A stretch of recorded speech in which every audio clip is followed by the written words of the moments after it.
DGP Ramachandra Rao ರಾಸಲೀಲೆ ಪ್ರಕರಣ ಸಂಬಂಧ ವಿಚಾರಣೆಯಲ್ಲಿ ರಾಸಲೀಲೆ ನಡೆದಿರುವುದು ಸಾಬೀತಾಗಿದೆ. ಸರ್ಕಾರಕ್ಕೆ ಎಡಿಜಿಪಿ ಹಿತೇಂದ್ರ ನೇತೃತ್ವದ ತಂಡ ವರದಿ ಸಲ್ಲಿಸಿದೆ. ಬೆಳಗಾವಿಯಲ್ಲಿ ಐಜಿಪಿ ಆಗಿದ್ದಾಗ ರಾಸಲೀಲೆ ಅಂತ ವರದಿಯಲ್ಲಿ ತಿಳಿಸಿದ್ದಾರೆ. 2016-17ರಲ್ಲಿ ಬೆಳಗಾವಿ ಕಚೇರಿಯಲ್ಲೇ ನಡೆದಿದ್ದ ರಾಸಲೀಲೆ 100 ಪುಟಗಳ ವರದಿಯನ್ನ ಹಿತೇಂದ್ರ ಸಮಿತಿ ಸಲ್ಲಿಕೆ ಮಾಡಿದೆ. ಸರ್ಕಾರಕ್ಕೆ ವರದಿಯನ್ನ ಸಲ್ಲಿಸಿ ಖಚಿತಪಡಿಸಿವೆ ಉನ್ನತ ಮೂಲಗಳು. ರಾಮಚಂದ್ರ ರಾವ್ ವಿಡಿಯೋ ಅಸಲಿ ಅಂತ ವರದಿ ಸಲ್ಲಿಕೆ ಮಾಡಿದ್ದಾರೆ. ರಾಮಚಂದ್ರ ರಾವ್ ಅವರನ್ನ ಪ್ರಶ್ನೆ ಕೇಳಿದಾಗ ಎಐ ಆಗಿರಬಹುದು ಅಂದಿದ್ರು.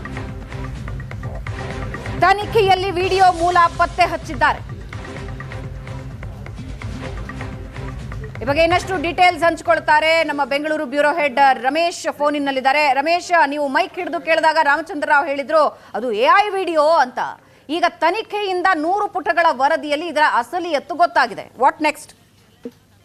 ನಾನಂದ್ರೆ ಡಿಜಿಪಿ ರಾಮಚಂದ್ರ ರಾವ್ ಅವರ ವಿಡಿಯೋ ಏನು ವೈರಲ್ ಆಗಿತ್ತು 2 ತಿಂಗಳ ಹಿಂದೆ ಸರಿಯಾಗಿ. ಅಂದ್ರೆ ಈ ವಿಡಿಯೋ ರಿಲೀಸ್ ಆದ ಸಂದರ್ಭದಲ್ಲಿ ಇದಕ್ಕೆ ಉತ್ತರ ಕೊಟ್ಟಂತ ಸಂದರ್ಭದಲ್ಲಿ ರಾಮಚಂದ್ರ ರಾವ್ ಹೇಳ್ತಾರೆ ಇದು ಒಂದು ಎಐ ಜನರೇಟೆಡ್ ವಿಡಿಯೋ, ನಾನು ಆ ರೀತಿ ಯಾವುದು ಇದರಲ್ಲಿ ಭಾಗಿ ಆಗಿಲ್ಲ ಅನ್ನುವಂಥದ್ದನ್ನ ಹೇಳಿದ್ರು. ಆದ್ರೆ ಅದಕ್ಕೆ ಸಂಬಂಧಪಟ್ಟಂತೆ ರಾಜ್ಯ ಸರ್ಕಾರ ಒಂದು ಎನ್ಕ್ವೈರಿ ಕಮಿಟಿಯನ್ನ ನೇಮಕ ಮಾಡಲಾಗಿತ್ತು. ಹಿತೇಂದ್ರ ಅವರ ನೇತೃತ್ವದಲ್ಲಿ ಮಾಡಿದಂತ ಎನ್ಕ್ವೈರಿ ಕಮಿಟಿ ಬುಧವಾರ ರಾಜ್ಯ ಸರ್ಕಾರಕ್ಕೆ ಒಂದು 100 ಪುಟಗಳ ವರದಿಯನ್ನು ಸಲ್ಲಿಸಿರುವಂತದ್ದು. ಅದರಲ್ಲಿ ಒಂದಷ್ಟು ಅಂಶಗಳನ್ನ ಉಲ್ಲೇಖ ಮಾಡಿರುವಂತದ್ದು. ಅಂದ್ರೆ ರಾಮಚಂದ್ರ ಅವರು ಹೇಳಿದ ರೀತಿ ಅದು ಎಐ ಜನರೇಟೆಡ್ ವಿಡಿಯೋ ಅಲ್ಲ, ಅದೊಂದು ಅಸಲಿ ವಿಡಿಯೋ ಅನ್ನುವಂಥದ್ದು ಕೂಡ ಸ್ಪಷ್ಟಪಡಿಸಿರುವಂತದ್ದು. ಅದ್ರ ಜೊತೆಗೆ 2016-17ನೇ ಸಾಲ ಅಂದ್ರೆ ಆ ಸಮಯದಲ್ಲಿ ಬೆಳಗಾವಿ ವಿಭಾಗದ ಐಜಿಪಿ ಆಗಿದ್ದ ಸಂದರ್ಭದಲ್ಲಿ ಅಲ್ಲಿ ನಡೆದಂತ ಅಂದ್ರೆ ಈ ಘಟನೆಗಳು, ಅಲ್ಲಿ ಶೂಟ್ ಮಾಡಿದಂತ ವಿಡಿಯೋಗಳು ಅನ್ನುವಂಥದ್ದು ಕೂಡ ಸ್ಪಷ್ಟವಾಗಿರುವಂತದ್ದು. ಮತ್ತೆ ಅದಕ್ಕೆ ಸಂಬಂಧಪಟ್ಟಂತೆ ಐಜಿಪಿ ಕಚೇರಿಯ ಸಿಬ್ಬಂದಿಗಳು, ಆರ್ಡರ್ಲಿಗಳು ಮತ್ತೆ ಆ ಜೂನಿಯರ್ ಆಫೀಸರ್ಗಳು ಸೇರಿದಂತೆ ಹಲವರನ್ನ ಹಲವರ ಹೇಳಿಕೆಗಳನ್ನು ಪಡ್ಕೊಂಡಿರುವಂತದ್ದು. ಮತ್ತೆ ಆ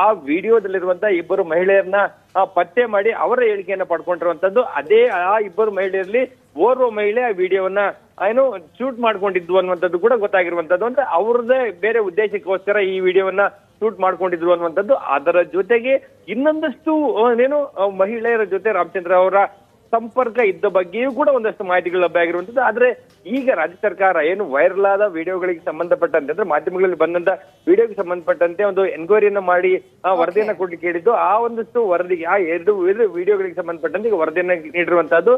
ಈ ವರದಿಯನ್ನ ಆಧರಿಸಿ ರಾಜ್ಯ ಸರ್ಕಾರ ಏನ್ ಕ್ರಮವನ್ನು ಕೈಗೊಳ್ಳುತ್ತೆ, ಮೇ ಅಂತ್ಯಕ್ಕೆ ಅವರ ನಿವೃತ್ತಿ ಇರುವಂತಹದ್ದು. ಅಂದ್ರೆ ನಿವೃತ್ತಿ ಇರೋದ್ರಿಂದ ಅವರಿಗೆ ಬೇರೆ ರೀತಿಯಾದಂತ ಯಾವ ಕ್ರಮವನ್ನ ತೆಗೆದುಕೊಳ್ಳುತ್ತೆ ಅನ್ನುವಂಥದ್ದು ಕೂಡ ಈಗ ಸದ್ಯಕ್ಕಿರುವಂತ ಕುತೂಹಲ. ಮೌನ. ಧನ್ಯವಾದ ರಮೇಶ್.